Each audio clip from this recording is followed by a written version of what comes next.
the in and out gameplay. Any of the champions that can exhibit those types of talents where they can kill a person and then still escape are what these guys are all about. Twisted Fate doesn't necessarily fit into that. He generally goes in and kills a person, and let's hope he killed enough people, because otherwise he's going to die in that situation. So, looks like the picks and bans are underway. Zed being taken away, no surprise there. Nuke not being allowed that. Or technically Peke as well, banning it away from himself. Thresh being used as a ban. I am not sure about that as a ban against Mithy. I don't feel he's that strong as Thresh player, but of course Kassadin and Shen being the other bans, not letting Shen get through, technically a global threat. And of course we've all seen Peke's Kassadin backdoors. Yeah, and Mithy actually seems like the type of player who plays a lot of different supports as well. I know I've seen him excel on support Fiddlestick sometimes, and where he has no business excelling on in certain games for that. But it's still a ban that at least Fnatic feels is valid in this situation, especially because Fnatic likes to play such a split around playstyle. Thresh is one of those champions who can kind of create a lot of plays when you're not expecting him to, as well as having very strong level 1 action. So in that sense, the ban makes sense. And through all this, no Twisted Fate ban. Yeah, Twisted Fate has got through. So Jarvan and Zac, the final 2 bans coming through. So Jarvan taken away. We'll see whether Dexter actually go for Lee Sin. That sometimes is his fallback champion, but right now it's Fnatic to make that first pick. What will they go with here? They have so many options on the table. Ahri is something we talked a lot about. Twisted Fate is obviously still available. Those would be like the 2 high priority things right now for them. Now is Ahri. Ahri getting selected in there, so has managed to sneak through. That also means that actually I don't think Twisted Fate will come out from Lemondogs, because it's not a great pick against Ahri, I don't feel. No, but it's also not a great pick against Fizz, and that was successful. Whereas Fizz is actually a very good pick against Ahri. Yeah. I wonder if Fnatic is just kind of saying, you guys think you're great at Fizz, everyone's banning Fizz against you, we don't respect it at all, because they've kind of picked 2 counters like right away, saying, just daring Nukeduck to play it. And there is the Lee Sin pick, so Dexter has fallen back to Lee Sin, and of course that's going to take it away from Cyanide. Kennen also being picked once again, that will be Zoro 0 in the top lane. Or will it be? It could be Nukeduck. We've seen a lot of, it's funny, we saw a lot, like Kennen had completely moved to that mid lane for a while, and now he's back in the top. May as well just stroll on up there. I think it's just because there's been so many kind of tank melees that have became up top lane. Kennen can then survive again up there strongly. For a while, we were seeing a lot more Rise in the top lane, which wasn't necessarily what Kennen wanted to play against. And Aatrox, that's such a, I feel like it's a European thing right now. I've had so many people from other regions saying, why is all of Europe just playing Aatrox? But to be honest, you look at Aatrox in the EG Gambit game, everyone that had Aatrox won. Huge impact in a lot of these games so far for these guys. The way they're using specifically his passive to just really screw with people, every time it seems to be up, and it's on a pretty long cooldown. I think it's 4 to 4.5 minutes. It seems to always be up when these guys are playing it, because their timing there initiates very well around it. And it's generally been the fallback champion. Sinai played it a number of times during the Super Week.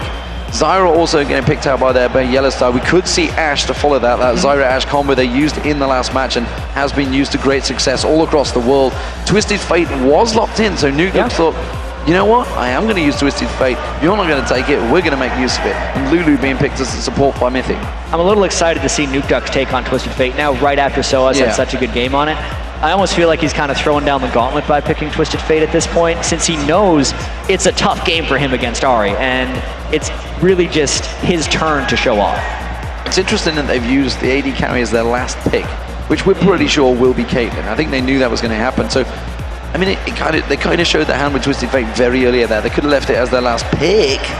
Again, it's going to be, again, Soaz on Yorick. He liked the matchup last game against Kennen. He's confident doing this one again. And if it's going to be anything like last match, he's just going to be cloning Cyanide and giving Aatrox a third life occasionally, which can make him a little bit more effective for sustaining in teamfights. Let's keep him alive that little bit longer. This is a switch up though. Looks like Lemondogs again. You know what? The Sona lane didn't work out too great with the Caitlyn Sona lane, despite the fact they had a pretty good CS advantage for a very decent portion of that lane phase. Yeah. Looks like they're going to choose to go across towards Tabs. Tabs and Mithy going to go towards Twitch and Lulu. We're seeing Mithy on the screen right now, just waiting for the final decision from his team. He is a big talker in that team. Yeah, even though the whole team, as he has said before, contributes to their tactical decisions, we've heard these guys talk before. And Mithy, he's being humble when he says he's those opinionated, things. I think it's He's safe to say. opinionated, and he's also a facilitator of a lot of things. So even if other people have their own thoughts on champions, he's always going to be asking them for it, pinging them constantly, and making everyone think about these things. Making Fnatic think about that Twitch for a long period of time, and then switching it to Vayne at the last minute. So Vayne, Lulu going to be that bottom lane. Will they go for the 2v1 this time against SOAS? I feel like if they're doing Vayne Lulu, they're probably thinking about the 2v1. The Lulu is a bit of a curious pick here, and it makes more sense when they pick the Vayne because they need to necessarily protect him in his mobile state, just because Vayne isn't one of those people who you can build protection around. Vayne needs protection as she goes in, so you need to build a lot of shields for that. Because you normally don't pick Lulu unless you have a strong tank or a melee, but Vayne kind of fits that shell. Not sure how the rest of Lemondogs is going to be working against Fnatic, who almost has the same style comp they had last game. I'm interested why Zora has also decided to choose to stick with the Kennen instead of the Vladimir, which has been to great success for him. Yeah, I think a lot of it has to do with just initiation potential. They had trouble initiating last game. They don't even have Jarvan this time. Their initiation is even lower. If he went with Vladimir, essentially it would just be Nuke Duck chasing people down, trying to find fights. I think that's the reason they went with Kennen. If you have just joined us, ladies and gentlemen, you can see we are live from Gamescom. Big crowd stretching way back in the halls here for this final of the European LCS playoffs. Just look at that shot. You can see everybody's faces staring this way, looking towards it. Camera's just to the side, guys. I know you're looking at the big screen, but there is so many of you guys all supporting the teams. And obviously, we just heard from Snoopy just saying, you know, get behind these teams. This is going to be the European contenders as they go across the pond to United States of America and Los Angeles. We've already seen a number of teams qualified. If you haven't been kept up to speed, Mineski were the first team to get through there. Of course, from the Philippines, actually representing the Southeast Asian regions. They beat out Singapore Sentinels in that final. The second team to get through, well, it was Gaming Gear EU, the Lithuanians. They got through the International Wildcard Tournament, worked out very well for them. We've also seen the day one was, of course, Fnatic and Lemondogs of the European LCS playoffs. They got into the semi-final. That means they are there in the Season 4. Then Najin Blacksword, they've qualified through Korea through the point system because they won the OGN Spring Champions, gave them a big point difference, despite the fact they've been off the boil for the last few months. And of course, finally today, Gambit, they are now through. So they are 3 European teams as well as the rest of the world. North America, well, it's going to be all happening in PAX just next week for you, Jan. Absolutely. You're going to be there. You're going to have a busy old week, of course. We'll see what 3 teams join them. But right now, Game 2 underway. Fnatic 1-0 up. They were the Spring Champions. Can they be the Summer Champions and take the #1 seed for Europe to the World Finals? Lemondogs, of course, this young upstart team that came through the promotion series. They are top of the league, but can they be top of the playoffs? Well, they're down 1-0 so far against Fnatic, and they need to make some plays in this one, knowing that they're part of that elite club right now that are going to be going to the World Championship. Has to give them some nice confidence going in, but of all those teams, they're very close to having the least experience. All these other guys have played on giant stages before, whereas Lemondogs, this is their biggest stage right now, and it's only going to get bigger for them. So practice here and some confidence, if they can become the European champions, will go a long way. It's been an interesting journey for these guys through that battle promotion against All Authority. Were swept aside 3-0, and then at DreamHack, the cheers, the Nuke Duck happened. He was effectively a superstar in Scandinavia, in Sweden, despite the fact, I believe he's a Norwegian.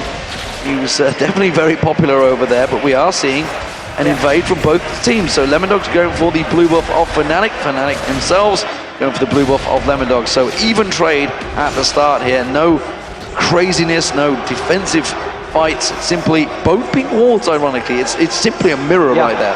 No tomfoolery happening at level 1 here for these guys. And even Mithy as well, as you're mentioning some of the experience Lemondogs has had.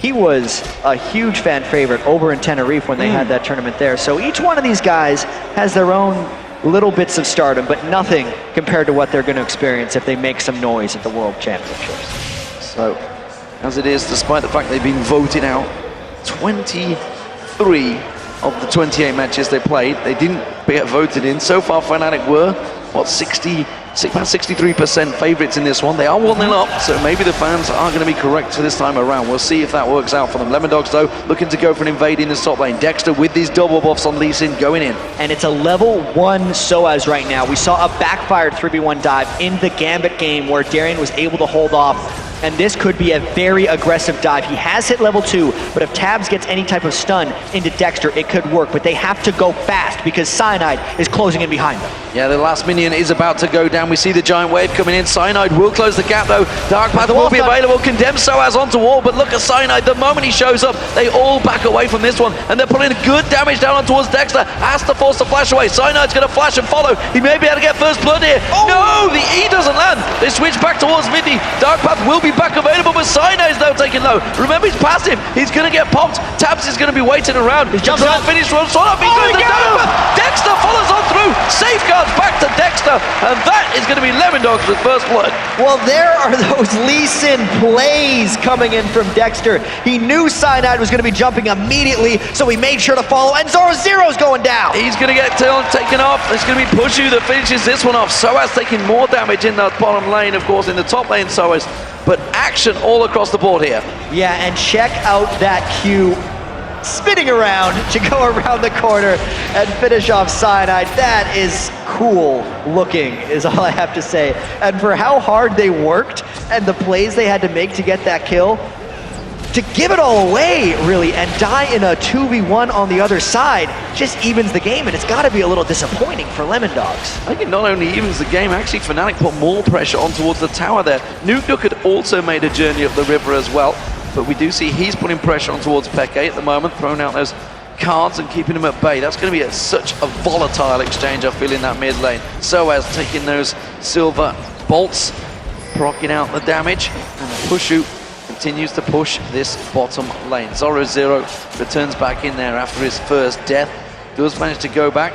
Only got himself a singular ward because, simply put, the two top laners have been punished heavily at the start of this game.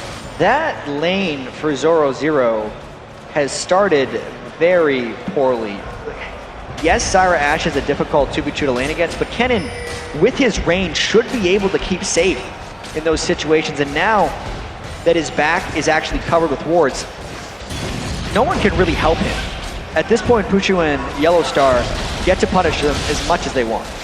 Well, he has reasonable stats. 5-4-2, not the greatest, of course. Once he was the front-loaded man, he's going to be the one that goes in with that slicing Maelstrom and Zhonya Zagla, so we expect him to die once he goes in if the team fight goes south, which he did many times in game one. And this Zyra Ashe combo, Pushu and Yellowstar, seems to be something that works for them. It's been used heavily by Cloud9 in the North American LCS for the last 9 weeks, and it seems that finally Europe's gone, you know what, that seems to work. It's making the rounds. It's an incredibly effective combo, not only because it can live early on in the lane, but because it creates team fights and it gives you a lot of safety. It's just so much of what you need, and both Ashe and Zyra create so much range and utility for your team, and it's obviously versatile as well. Look at how they've been able to punish Zoro0 thus far.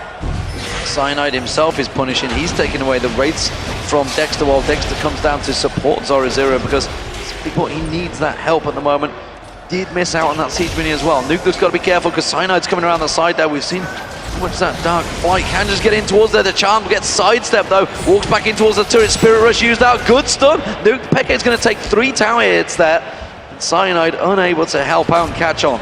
And Nuke did the same thing Peke did last game by starting with boots in that lane to more easily dodge potential skill shots here. That's one of the reasons he was able to juke out of that charm and fall back into his turret as quickly as he can to survive those ganks.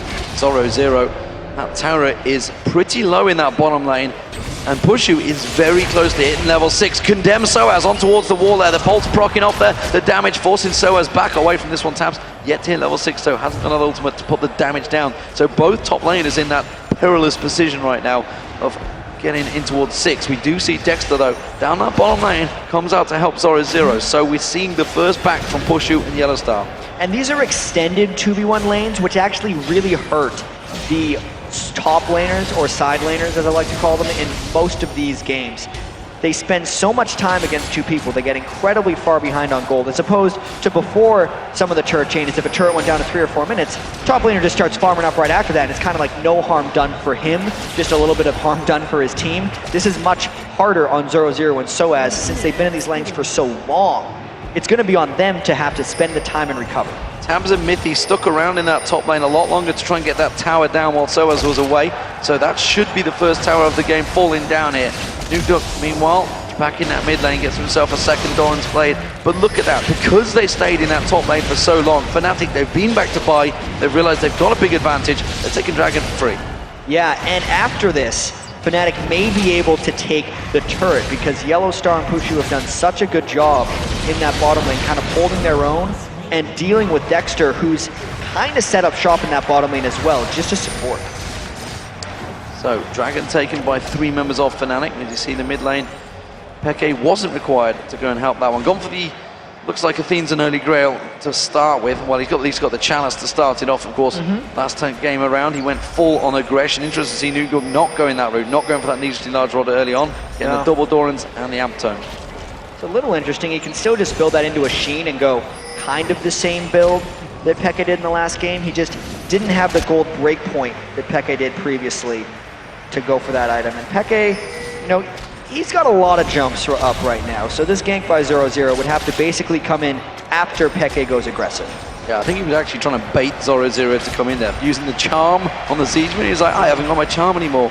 I'm a vulnerable target. What are you going to do? You could come and get me. I only have 3 dashes and a flash. Only got all the aggression to turn this one around.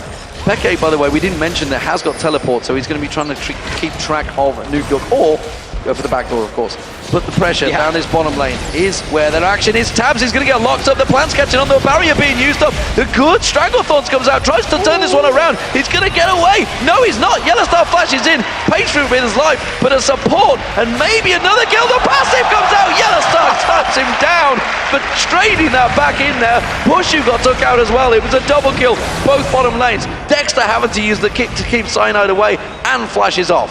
So the supports traded double kills with each other, of all things. At least the AD carries got the assist, so that means they should spend it on wards and then come back to lane like a regular support would. But man, that actually went and showed a couple things. A, the power of the Ashe Zyra lane, being able to lock down tabs, but also why they brought Lulu with Vayne. Let's actually just take a look at this one more time, because it was an arrow into a Stranglethorns, but Tabs actually tries to turn around and goes aggressive because of Mithy's stuff. More action happening up top. Dexter going to get taken down. The Ignite from Soaz doing work there, and actually 2 red buffs you can see from Cyanide and Soaz. That was a hard, long work to kill to take Dexter down. They've been chasing him for some time, so no surprise he gets on there. Zoro taken very low. He's not going to be able to defend this turret here. He's got to be extremely careful. The double buff Soaz actually hasn't even shopped yet. Can't chase him very quickly, but they're able to deny him off the turret, and with that giant wave, unless Nukeduck goes up there to hold, which would be dangerous in himself, they're going to lose another turret. So this lane combo, Lemondogs initiated the switch, of course. Tabs and Mithy went in that top lane. Pusher condemned away from the damage this time around. They forced it up. They needed Vayne in that separate lane, but it has punished 0-0. He's way behind in CS on Soaz, and as you said, Soaz hadn't even been back to chop yet. He was happy to just sit there against Mithy and Tabs and just farm up. And if we remember the very start of the game where 0-0 died in that 1v2, even though they were both in a similar lane situation, 0-0 was definitely behind in experience, even if it didn't show in farm. So once he rolled up there, you can see it really displayed even stronger now. Soaz is level 9, 0-0 is just now level 6, probably going to hit 7 off that giant wave. It's another reason he fell so far behind with that initiated lane swap. So it also means Tabs is going to have a lot of pressure on him from the late game to carry through this one on that Vayne. It is possible with a Vayne, of course, even against an Ashe. And Ashe is all about the initiation, but Peke, I feel, will be targeting Tabs pretty heavily. That may give Nukeduck the time and the freedom, though, when the team fights happen. Yeah, the team fights in this game are going to be very, very skill intensive in a sense, because Tabs is going to want to be kind of trying to slip past Peke. a lot of times Vayne's like to play around the sides of fights, and he can't dodge that arrow, so that's not a good start. Stranglethorns is going to catch them both as well. Tabs tries to turn it around, uses that condemned wild growth back on towards him, but they simply haven't got the damage. He's going to try and gamble back away. No, the hawk shot used by Pushu gets him that vision. He may be able to get the second kill here. No, he's going to see the volley. That's not going to land, but coming around the side, Cyanide is going to dive on in, take that tower hit damage, and he gets the kill and the tower as well. Fnatic in control of that bottom lane. They are looking good so far in this game. All the lanes are actually going their way. Surprisingly, Peke is the only one thus far to not make a huge impact. Let's take a look at this fight one more time. Tabs couldn't get out of range of the Ash Arrow, and then he also got locked up by the Zyra ultimate. Even though he tried to make a run into the brush, Yellowstar was there with the clutch ward, and it just basically allowed Fnatic to finish off that one. They got such a great jump on the Vayne Lulu. Even though they wouldn't straight up out DPS them, all the crowd control allowed them to have the upper hand. So Infinity Edge now already complete by Pushu. 13.5 minutes into this game. That is a pretty early IE. Yeah, 5,200 gold in total on him. It's actually 1,400 ahead of Tabs right now. That matchup is swinging heavily in his favor. Also, the top lane matchup, so as dominating Zoro Zero, and they're using all these advantages now to take their two strongest people and push up the mid lane. And that mid lane is under pressure. Tabs is back down this bottom. He's trying to keep that farm going. He has got a good farm. Let's not take that away from him. But the fact that, like you say, that gold is the kills and the assists is stacking heavily in Pushy's favor.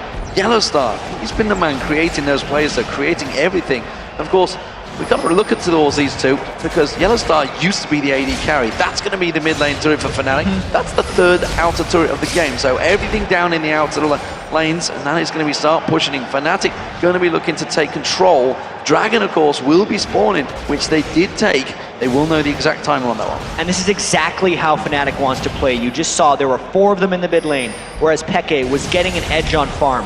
Now, can Peke deal with Nuke Duck on the side? He gets jumped on. Is he going to try to just... He's going to dash away. He's just going to teleport away because that stun was already used. Gets away from that one.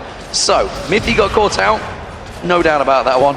Yep. When a Lulu gets caught, he's going to die pretty quick. Yeah, that was just Yellowstar having the vision control, and they're trying to take as many advantages as possible from having these 3 outer turrets down. Once Fnatic does this, they're able to catch around the corners here and initiate whenever they want. And just bounce him up and down. The arrow comes through from Pushu, finds his target. Dexter goes down. Nuke comes in with his destiny, just simply trying to stop him in his tracks.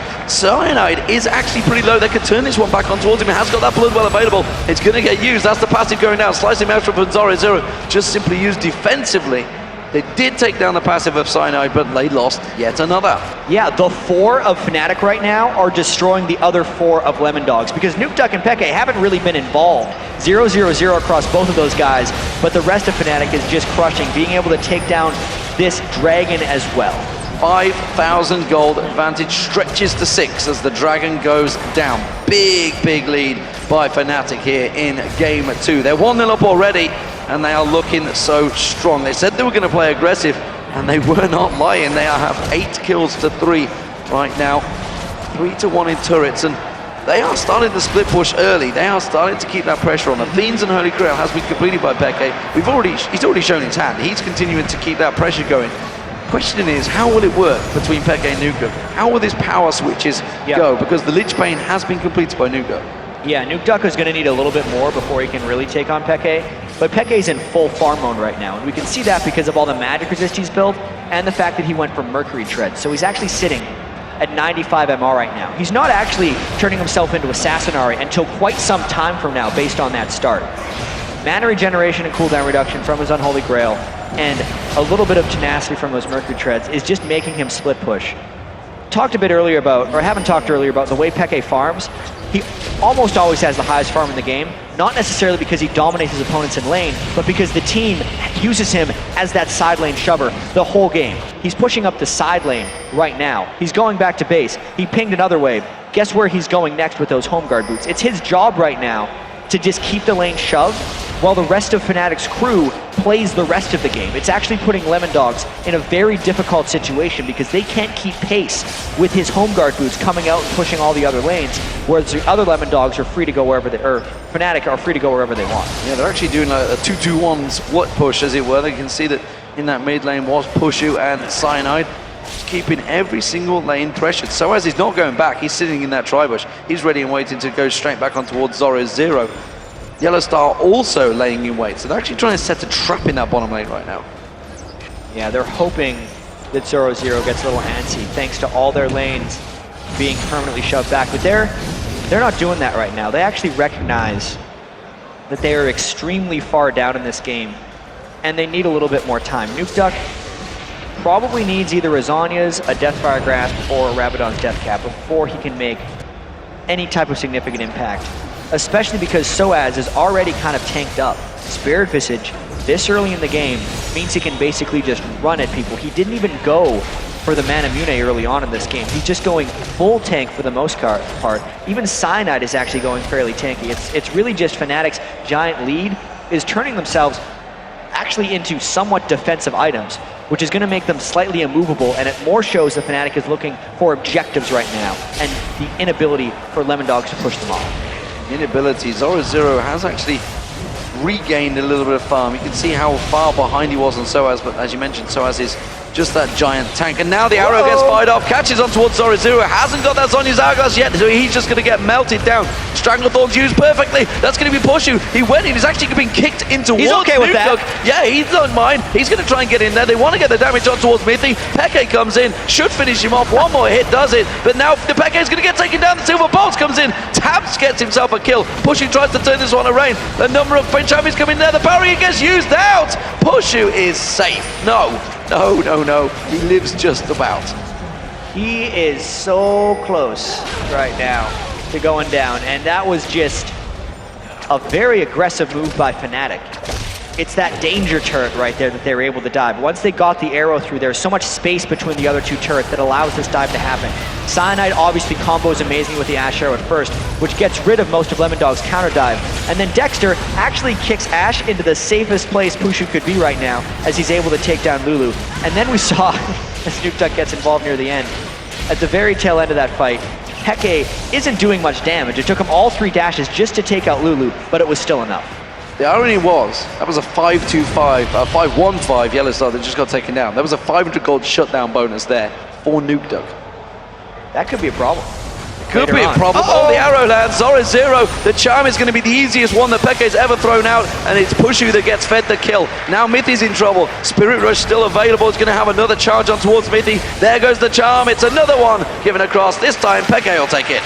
Yeah, not much Mithy can do about that, as he just tried to help Zoro Zero a little bit and then recognized, that's an Ashe and an Ahri that are coming after me. Extremely difficult for you to get away from if you're playing a Lulu.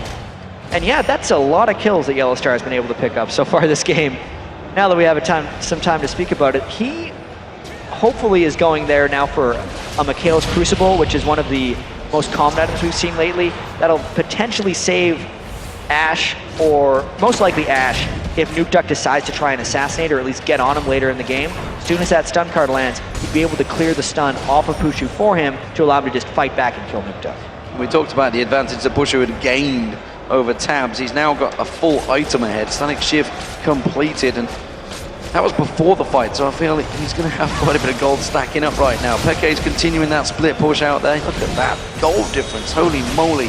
2,500 gold split between the AD carries. That is not what you'd like to see. The jungler, in fact, Cyanide's got 1,000 gold over Dexter. These are big-time gold totals, and we got a 6,200, 300 gold support, by the way. He was about 1,600 more gold than Zoro Zero. Gary Zara, but really, he's got almost as much gold as Soaz. Yeah, that's a lot of money right there. But then look at Nukeduck, actually, who's the only one keeping up in gold. He's gotten 888 gold from his loaded dice passive, which is really the only reason Nukeduck seems like he's keeping pace with Xpeke right now.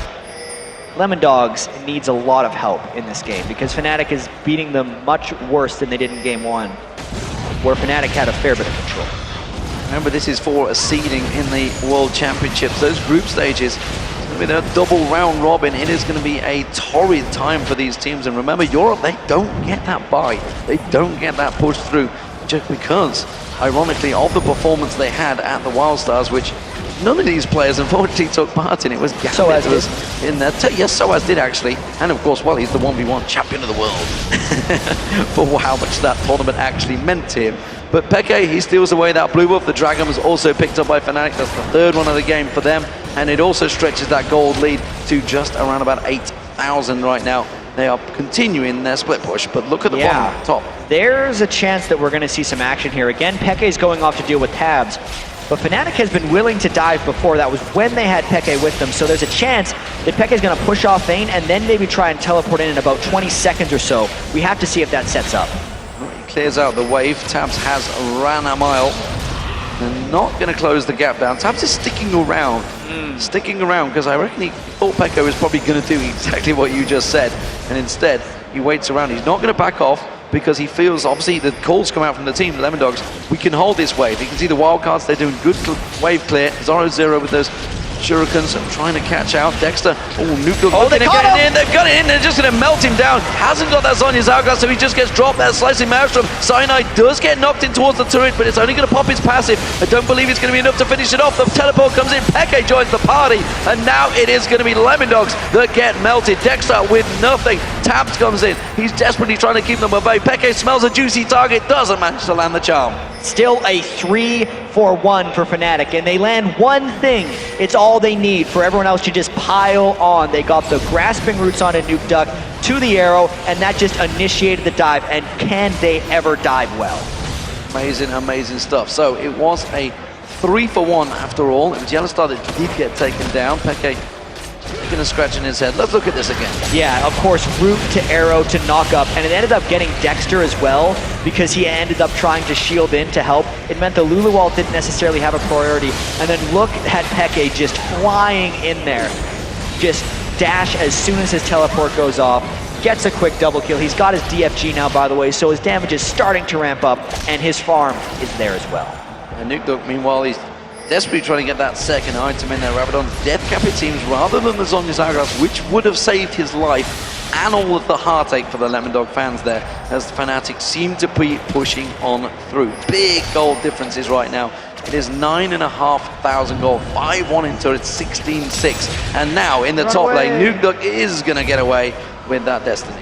Yeah, he saw a lot of bad guys coming for him right there. And luckily for him, the first bad guy was York, who was not able to interrupt him. But this is another solid game Soaz has played on York, by the way. Taps is playing a dangerous game in this bottom lane. He's feeling confident against Peke. He's going for it. The charm lands in there. He does manage to get the damage down. Taps tries to turn it back on towards him. And Peke forced the flash away there from Taps' Vayne.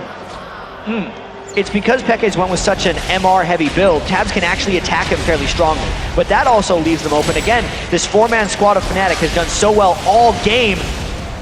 Thought they were going to go with that Stranglethorn, but instead they're just poking around. Yeah, good Stranglethorns nevertheless. Just managed to pop all three members. Nuke Duck sneaking around the side, trying to get a poke in there. 0-0 not feeling aggressive enough to get in and slicing Maelstrom across the team. It has gone horribly wrong for him the last few times. Last Whisper was picked up by Pushu, by the way. His item build continues to be miles ahead of Tabs, which is why we're seeing Tabs just farming, desperately trying to play the catch-up game. He's got the same CS, but obviously in kills, not even close. That is going to be Tabs to pick it up a kill, though, on Yellowstar. Yeah, Yellowstar has been dying a lot recently. He got a little greedy, I think, with his 5-kill start, and now he's just being the one with the Oracles trying to clear around, but I don't think the team is spotting him very well. Soaz probably needs to be leading the way if they're going within Lemondogs' jungle, especially with a Vayne on the loose. So they have to be a little more cautious as this moves on. Let's actually check out how he just gets caught. Nuke Duck and Vayne just found him as he was trying to clear a ward. Simple as that. Straight up stun card, and we saw the Nuke Duck was hanging around that side there. That was maybe a lack of ward coverage, which potentially Yellowstar was probably trying to do. It's just got caught out. Tabs, though, continuing to try and keep up. He's actually come for that Negatron's cloak, realizing that he is probably going to be fighting Peke in their split lanes. And Peke is now just trying to go for the full damage build. He's going to have to find a way to deal with Tabs, actually. Because Peke can shove faster than Tabs can, but if Tabs outduels Peke, it's going to really mess up the plans of Fnatic's four-man team that they like to roam with. Even though I actually feel like Fnatic's at a point right now where they can just 5-man group and go for it. Certainly could. Pushu up 5-1-8 has a massive amount of damage, attack speed. Everything that could land will hurt. Tabs is going to have a problem closing that gap. Pushu again starts to put damage on towards that tower. The charm did find on towards Tabs and actually pulled them heavily in towards them, but Pushu, he's just focused on doing the damage to the turret. That was so much damage from Lemondogs just from one Q from Peke. It's sending him all the way back to base. And then he'll be back again real fast because he's TF with home guard boots. But it still means they have to be scared of the damage potential of Fnatic. We've seen if they land one Grasping Roots, maybe even a charm in the right spot, they can just combo. It's all about getting it on the right target for them before they go in. There's another charm and an arrow. That's going to be Lemondogs surely going down. Safeguard comes out from Dexter. Dexter feeling the full effect though and just gets dropped. Lemondogs has to run. He's taken down. That's going to be a double. We see Peke taking down Tabs. That's both damage dealers for Lemondogs. There's nothing they can do about this defense now. And that is just Fnatic grouping up as 5 because they sensed how strong they were and waiting for the catch. They got it. It gave them 2 kills plus the inhibitor. They try to engage on Surrender. Dexter. It is going to be a surrender from the Lemondogs. Wow, that is going to be Fnatic in full control. 2-0 up. They are 1 game away from being the Summit Split champions, the playoff champions, and of course, more importantly, the #1 seed for Europe going into the World Championships. Yeah, now they have to lose 3 in a row in order to not win this one. They're feeling very confident right now. It's kind of sitting back, calm discussion. That was about as smooth of a win as they can have right now. Only 28 minutes. You could see Lemondogs not that pleased with the way this is going. They weren't even really moving after that game ended.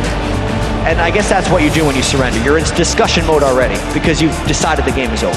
Yeah, I think once that team fight had finished, they'd already